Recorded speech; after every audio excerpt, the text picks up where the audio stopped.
এই শিবিরের কাছে যাতে আসতে না পারে সেই জন্য বলা হয় হাত কাটা রক কাটা। কার রক কাটছে দেখান। আমি তো চ্যালেঞ্জ করেছি, শিবির কার ছেলের কোন বিশ্ববিদ্যালয় কোথায় কার রক কেটেছে যদি প্রমাণ করতে পারো, শিবিরের পক্ষে একটি কথাও আমি বলবো না। তাফসীর মাহফিল CHP ইসলামী ছাত্র শিবির কলেজের ছাত্র, বিশ্ববিদ্যালয়ের ছাত্র। আমাদের দেশে স্কুল কলেজ বিশ্ববিদ্যালয়ে যেসব ছেলেমেয়েরা পড়াশোনা করে ওরা কি মঙ্গল গ্রহে থেকে আসছে না আমাদের ছেলেমেয়ে? বলেন কাদের? আমাদের ছেলেমেয়ে।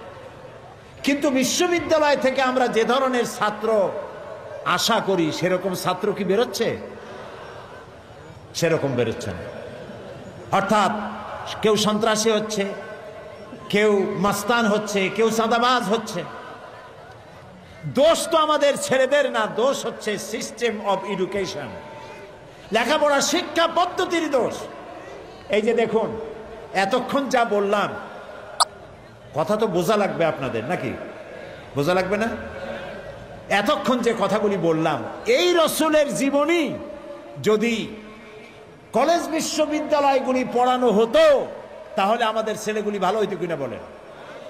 এই কোরআন শরীফ ক্লাস 1 থেকে শুরু করে মাস্টার ডিগ্রি পর্যন্ত যদি কোরআন শরীফ শিখানো হইতো, বাধ্যতামূলক অর্থ এবং ব্যাখ্যা সহকারে যদি শিখানো হতো, তাহলে ভালো ভালো ছেলেপেলে হইতো না? কি বলেন, হতো না?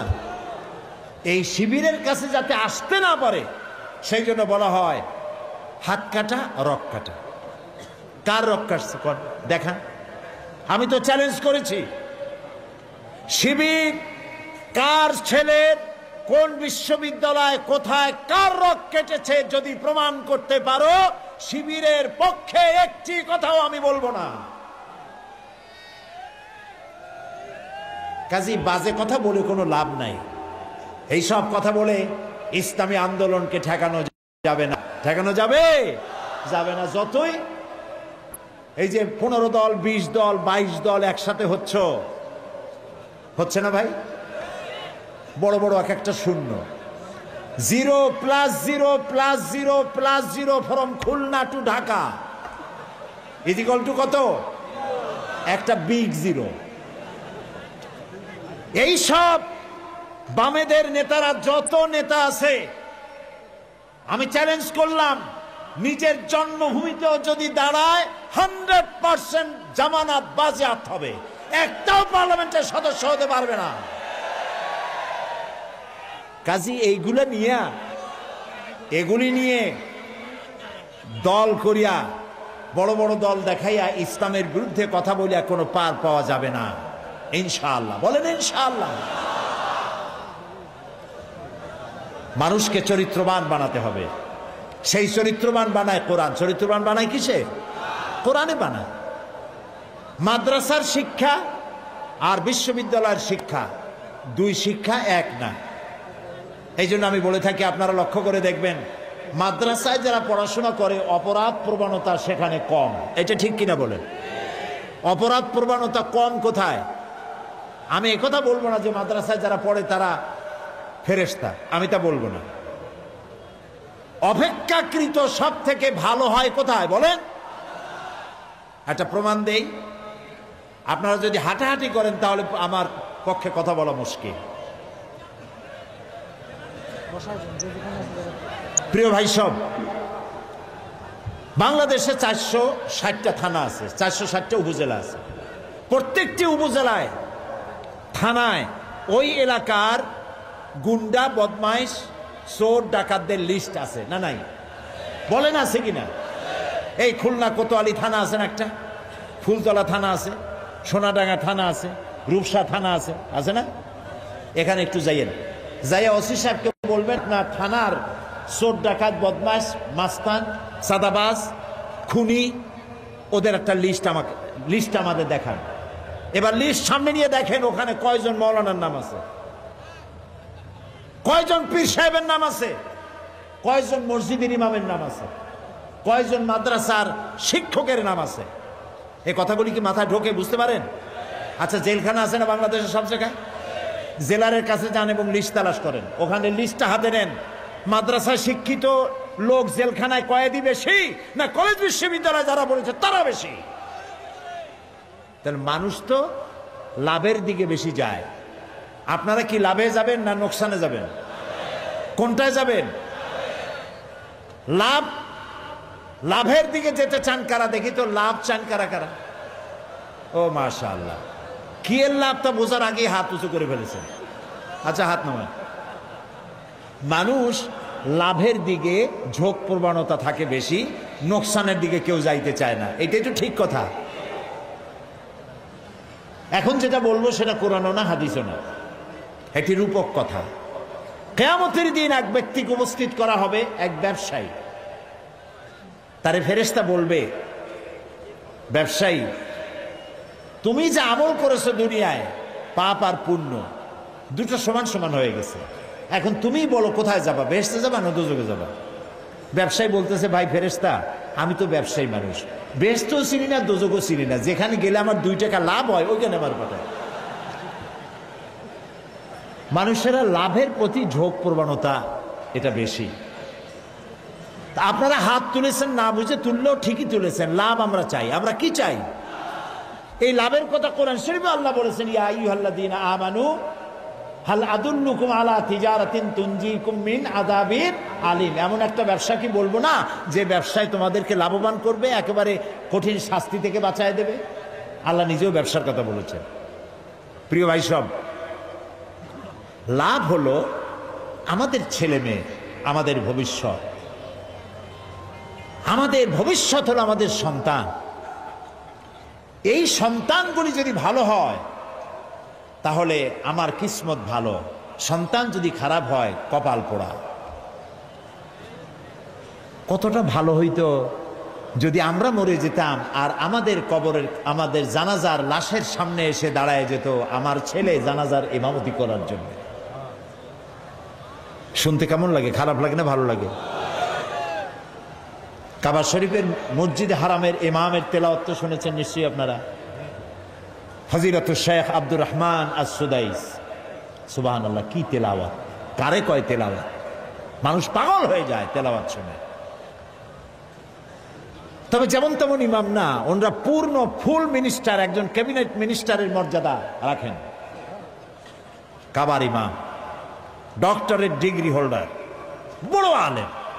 মসজিদে নববী এবং কাবা শরীফে যে ইমাম, আমাদের দেশের 2-4 জন আলেম আছে কিনা তাদের সমকক্ষ আল্লাহই ভালো জানে, এত বড় আলেম। শেখ আব্দুর রহমান আস-সুদাইস, মা মারা গেছেন, কাবা শরীফের সামনে মায়ের লাশ, ছেলে জানাজা পড়তেছে, আল্লাহু আকবার। মুসল্লিদের মধ্যে কান্নার রোল পড়ে গিয়েছে। কি ভাগ্য এই মহিলার, কি সন্তান পেটে রেখেছে কাবার ইমাম! আল্লাহু আকবার।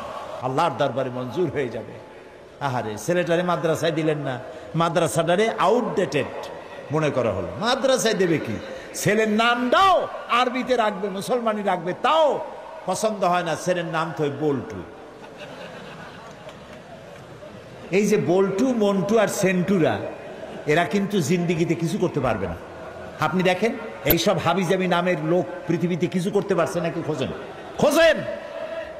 আপনি নাম খারাপ রাখা আপনার ছেলের সাথে আপনি শত্রুতা করেছেন, আপনার মেয়ের সাথে শত্রুতা করেছেন। আর আকাশ হোসেন, বাতাস খাতুন, এইসব নাম হইল? বল্টু, মন্টু, ডবলু, ওবি, কপি, এগুলি নাম। আপনি কি কোনোদিন দেখছেন কোন অলিউল্লাহর নাম এরকম? হযরত মন্টু রহমতুল্লাহ আলাইহির মাজার। এখন ওয়াজ করবেন হযরত মাওলানা বল্টু সাহেব। কি আশ্চর্য! কেন এই নাম রাখেন? সাহাবীদের নাম পছন্দ হয় না? আলেম ওলামাদের নাম পছন্দ হয় না? কোরআন শরীফ দেখে দেখে ভালো ভালো নাম রাখবেন। আরবি নাম আলেমদের কাছে জিজ্ঞাসা করে অর্থবহ নাম রাখবেন। আর নিয়ত করবেন, আল্লাহ আমার ছেলেটারে হাফেজ বানাবো, আমার ছেলেটারে মাদ্রাসায় দেব। লাভ তো এখানে। কলেজ বিশ্ববিদ্যালয় পড়লে ওখানে শিখবে কি? অঙ্ক, ইংরেজি, geometry, mathematics, algebra, philosophy, modern science, computer, ইত্যাদি, আর কিছু শিখলো না। কিন্তু মাদ্রাসায় যদি দেন, কম্পিউটার শিখবে, ম্যাথমেটিক্স শিখবে, অ্যালজেব্রা শিখবে, জিওমেট্রি শিখবে, ফিলসফি শিখবে, মডার্ন সায়েন্স শিখবে, প্লাস কোরআন হাদিস শিখবে। সুবহানাল্লাহ কোন, বোথ সাইড কমপ্লিট করলো। খারাপ হইল না ভালো হইল? তো লাভের দিকে যাইতে হলে তো এদিকে আসতে হয়।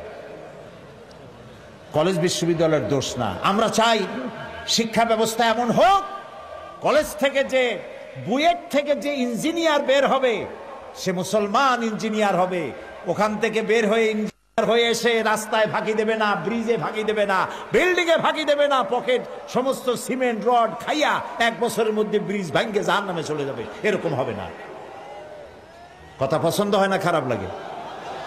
এইরকম ইঞ্জিনিয়ার আশা করি, এরকম উকিল আশা করি। এমন লেখাপড়া শিখবে কলেজে বিশ্ববিদ্যালয়, এমন উকিল বেরিয়ে আসবে যে মুসলমান উকিল হবে, ওখানে ওকালতি করবে, আবার মসজিদে ইমামতি করারও যোগ্যতা রাখবে। ডাক্তার হবে, মানুষের সাথে ভালো ব্যবহার করবে, বলবে আমি তোমার রুগীর কাছে গিয়ে বলবে আসসালামু আলাইকুম, আপনার ওষুধ যা হয়েছে মন খারাপ করবেন না, আল্লাহ ভালো করে দিবেন, আপনি ভালো হবেন, নামাজটা পড়েন ঠিক মতো, শুয়ে পড়েন, বসে পড়েন, যেমনি পড়েন নামাজটা আদায় করেন। এরপরে তাকে ওষুধ দিল, ভালো ব্যবহার করলো, তারপরে নিজেও জামাতে নামাজ আদায় করলো। এইরকম মুসলমান ডাক্তার চাই, এরকম ডাক্তার না হসপিটালও ডাক্তারি করে, বাড়িতেও চেম্বার, ওখানে সময় দাও কম, এখানে সময় দেয় বেশি, যেহেতু ওখানে পয়সা কম, এখানে পয়সা বেশি। এক চোটে অনেকগুলি রুগী দেখলো, রুগী দেখতে যত দেরি, বাইর করতে মোটেও দেরি নেই। আর ব্যবহার কি? আর সব ডাক্তার এরকম না, ভালো ভালো ডাক্তার নিশ্চয়ই আছে। রুগী দেখে কয় বাবা তুমি এখনো মরো নাই, তে রুগী তো এমনিই মরবে, আপনি না সান্ত্বনা দিবেন। এরকম মুসলমান ডাক্তার চাই, ঠিক বললাম কিনা? সুতরাং বিশ্ববিদ্যালয় এই কোরআন শরীফটা যদি পড়ানো হইতো, বাধ্যতামূলক সকাল একেবারে নিচের থেকে নিয়ে মাস্টার ডিগ্রি পর্যন্ত কোরআনের অর্থ এবং ব্যাখ্যা সহকারে পড়তে হবে, অন্তত আম পাড়ার মতো একটি পাড়া, 30তম পাড়া মুখস্থ করতে হবে। আমি একবার দুবাইতে, সেখানে, আপনারা কি বিরক্ত হচ্ছেন নাকি? আমি শেষ করে দেব তাড়াতাড়ি।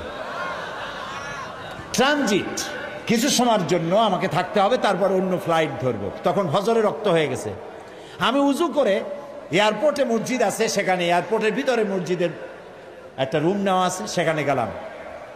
যে দেখি নামাজ শুরু হয়ে গেছে, এত চমৎকার তেলাওয়াত, লম্বা তেলাওয়াত করলেন ইমাম। আমি নামাজ শেষ করে মনে করলাম বড় আলেম হবে, এত সুন্দর তেলাওয়াত করলো। তাকায় দেখি মাথায় টুপি টুপি নাই, গায়ে শার্ট, পরনে প্যান্ট। এরপরে পরিচয় করলাম, যে প্লেনে আমি যাব সেই প্লেনের ক্যাপ্টেন।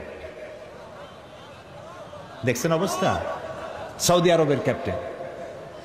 আমি তাকে জিজ্ঞেস করলাম, সে বলল যে হাফেজ যদি কেউ হয় তাহলে আমাদের দেশে চাকরি পায় তাড়াতাড়ি, আর কমসে কম 10 পারা কোরআন শরীফ মুখস্থ না হলে চাকরি হবে না। যদি আমাদের দেশে এইভাবে কোরআন শিক্ষা দেওয়া হতো ছেলেদেরকে, মেয়েদেরকে, কতই না ভালো হতো। আমার ছেলে মেয়ের কোনো দোষ না, সিস্টেম অব এডুকেশনের দোষ। এটাকে পরিবর্তন করার জন্য আমরা চেষ্টা চালাচ্ছি। আল্লাহ যেন কবুল করেন, বলেন আমিন, জোরে বলেন আমিন। দেশ এখন আগের থেকে অনেক ভালো পর্যায়ে এসে গেছে, ঠিক না ভাই? ঠিক না? কাঁচামরিচের দাম নিয়ে খুব চিল্লাপাল্লা করতেছিল। কাঁচামরিচ 160 টাকা এই দেশে থাকবো না, গেল না কিন্তু কেউ। ধনিয়া পাতা 200 টাকা, বেগুন 80 টাকা, কি সাংঘাতিক কথা। তারপরে রোজার মাস তো বেগুন হয়েছে 80 টাকা। পরে শুনি যে বেগুনি আর বানাইতে পারে না, পেঁপেনি বানাইছে। পেঁপে কেটে কেটে পেঁপেনি, বেগুনি হয় না, পেঁপেনি। ভাজা পোড়ায় যদি নোবেল প্রাইজের ব্যবস্থা থাকতো তাহলে মনে হয় বাংলাদেশ পাইতো। এখন যে মূলা 3 টাকা, গরুতেও খায় না, সে প্রশংসা কেউ করবে না। বন্যার কারণে, বৃষ্টির কারণে মালপত্রের দাম একটু বাড়তে পারে। তারপরে আল্লাহর মেহেরবানি, আইন শৃঙ্খলা পরিস্থিতি যতটা লস হয়েছিল তার থেকে অনেক বেশি গেইন করেছে ইনশাআল্লাহ। আলহামদুলিল্লাহ বলেন। বলা হচ্ছে জি জি, মক্কা শরীফে মদিনা শরীফে দোয়া হয়েছে, র্যাবের জন্য বলতেছে। র্যাব নামাতে গোটা জাতি বলেছে আলহামদুলিল্লাহ, শুধু একটি দল কষ্টে পড়ে বলেছে ইন্না লিল্লাহ। তাদের রাজনৈতিক কর্মীদের খুব অসুবিধা, বাইরে দিতে পারে না। যারা বলে সাম্প্রদায়িক সম্প্রীতি বিনষ্ট হচ্ছে বাংলাদেশে, শুনতে চাই কোথায় সাম্প্রদায়িক সম্প্রীতি বিনষ্ট হয়েছে? দেশ নাকি জাহান্নামের প্রান্তে চলে গেছে। আপনাদের সময় কোন হাবিয়া দুজকের মধ্যে ছিল দেশ? তাও একটু কম। আমাদের দেশে সাম্প্রদায়িক সম্প্রীতি বিনষ্ট হয়েছে যারা বলে, তারা 100% মিথ্যেবাদী। এই খুলনায় পূজা হইতে পারছে না, পারে নাই? পেরেছে কিনা? আমার পিরোজপুরে মসজিদের পাশে দুর্গা পূজার গেট তৈরি হয়েছে, মাইক বেজেছে, কেউ নিষেধ করে নাই। আর আমাদের দেশের নাগরিক, ধর্ম কর্ম পালন করার যে অধিকার একজন মুসলমানের আছে, একজন হিন্দুর 100% আছে। কোন মন্দির ভাঙা হয় নাই, কোন দুর্গা মূর্তির হাত পা ভাঙা হয়নি। কাজে মিথ্যে কথা বলে এই জাতিকে বিভ্রান্ত করার দিন শেষ। সাম্প্রদায়িক সম্প্রীতি 100% এখানে ঠিক আছে। হ্যাঁ, মৌলবাদ দেশ শেষ হয়ে গেল। মৌলবাদ এখন টুপি মাথায় দিয়ে ওয়াজ শুনতে আসলে, নামাজ পড়তে গেলে মুখে দাঁড়িয়ে রাখলে যদি মৌলবাদ হয়, ঠেকাইতে পারবে না। যেখানে যাবার সেখানে দাড়ি, যেখানে যাবার সেখানে টুপি, মুখ টুপি খাইছে খুব। যদি এত দাড়ি টুপি পছন্দ না হয়, তাহলে এগুলো যেখানে নাই, যেখানে পইতে বেশি, মেহরবানি করে যান। কে নিষেধ করে? আল্লাহর মেহরবানি, দেশ ভালোভাবে চলছে এবং আরো ভালো হবে ইনশাআল্লাহ, আরো ভালো হবে। আপনারা দোয়া করতে থাকেন, শুধু দোয়া করেন, সঠিকভাবে নামাজ আদায় করুন, ছেলেপেলেগুলিকে মানুষ করুন। আমরা এখন দোয়া করব। দালানো মানুষেরা বসে। খুলনা জেলা, পিতার নাম শিবপদ বিশ্বাস আর ছেলের নাম তারকনাথ বিশ্বাস। সে বলেছে কারো প্ররোচনায় নয়, কারো ভয় ভীতি লোভ লালসায় নয়, নিজ ইচ্ছায় স্বেচ্ছায় ইসলামকে ভালো লেগেছে, মুহাম্মদ সাল্লাল্লাহু আলাইহি সাল্লামের আদর্শকে ভালো লেগেছে, তাই ইসলাম কবুল করার জন্য এসেছে। এবং তার নাম সে নিজে পছন্দ করেছে তারকনাথ বিশ্বাস, নিজের মুসলমানি নাম পছন্দ করেছে ইমরান হুসাইন। আলহামদুলিল্লাহ বলো।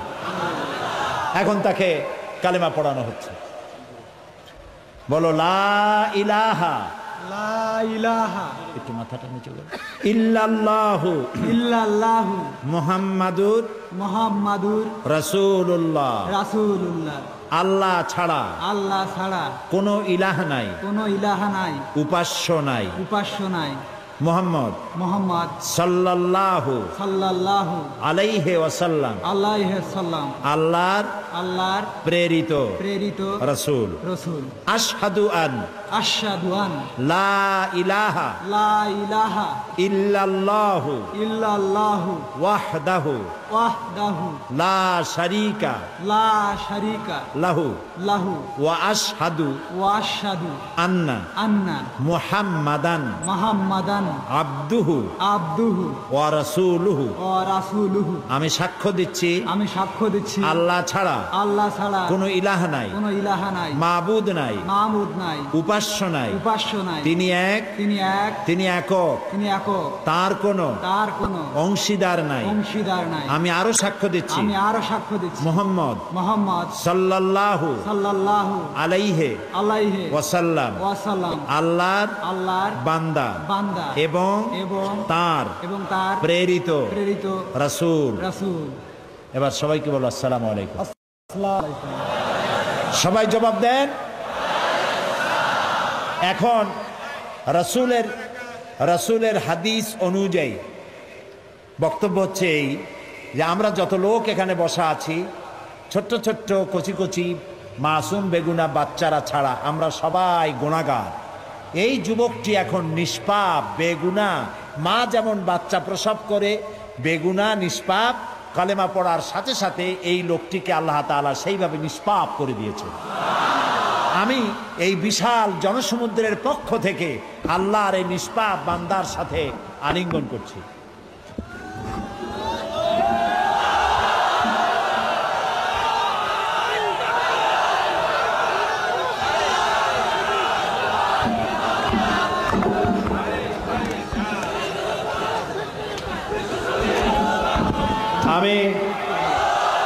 আমি মাননীয় সংসদ সদস্যকে বলবো এই ছেলেটির খোঁজ খবর নিতে এবং দিন ইসলাম যাতে সে শিখতে পারে সেই ব্যবস্থা করা, খাবার চাকরি বাকরি ইত্যাদি না থাকলে সেদিকে লক্ষ্য রাখা। যেহেতু যখন ইসলাম সে কবুল করলো তখন তার মা বাপ আত্মীয় স্বজন থেকে সম্পূর্ণভাবে বিচ্ছিন্ন হয়ে গেল, ঠিক না?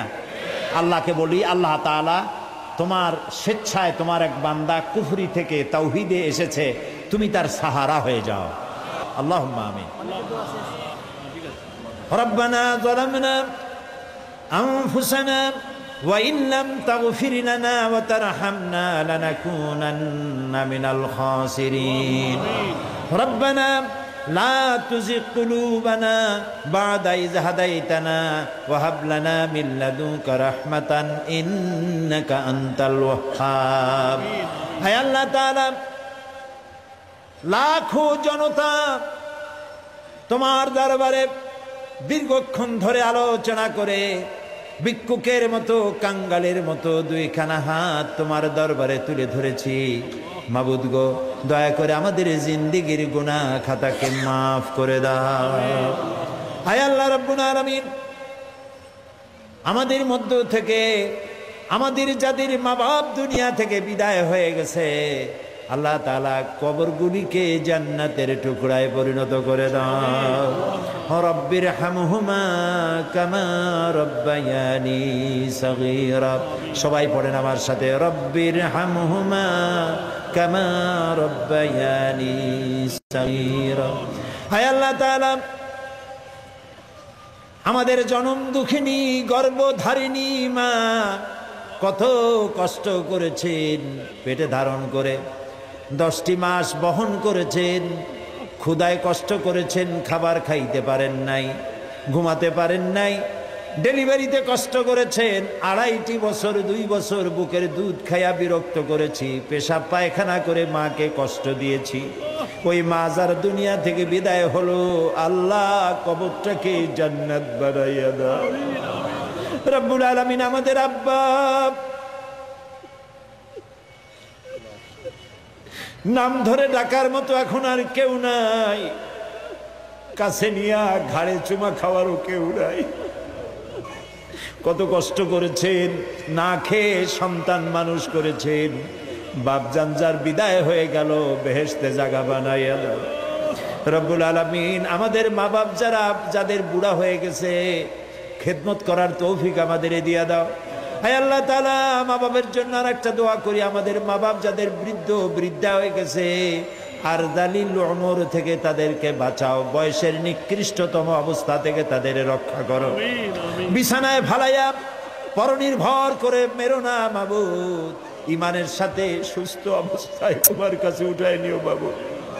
বাংলাদেশে যারা বোমা মারে, বাংলাদেশে যারা সন্ত্রাসী তৎপরতা চালায়, বাংলাদেশে যারা গ্রেনেড হামলা করেছে এবং করার প্রস্তুতি নিচ্ছে, ওদেরকে গজব দিয়া, লানত দিয়া বাংলার মাটি থেকে চিরকালের জন্য বিদায় করে দাও আল্লাহ তাআলা।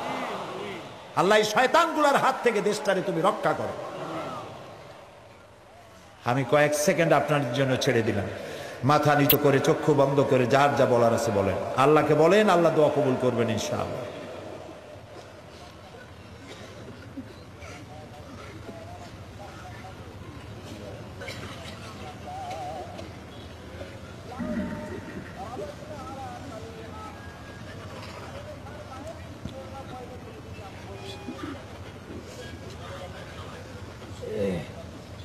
হায় আল্লাহ, তোমার বান্দারা মনে মনে কি বললেন, বান্দা বান্দিরা তুমি নিশ্চয়ই শুনতে পেয়েছো। আল্লাহ তাআলা, তুমি দয়া করে প্রত্যেকের দিলের নেক আশাগুলি পুরা করে দিও। রব্বানা তাকাব্বাল মিন্না ইন্নাকা আনতাস সামিউল আলিম ওয়া তুব আলাইনা ইন্নাকা আনতাত তাওয়াবুর রহিম। সুবহান রাব্বিকা রাব্বিল ইজ্জাতি আম্মা ইয়াসিফুন وسلام على المرسلين والحمد لله رب العالمين واجعل آخر كلامنا عند الموت لا إله إلا الله محمد رسول الله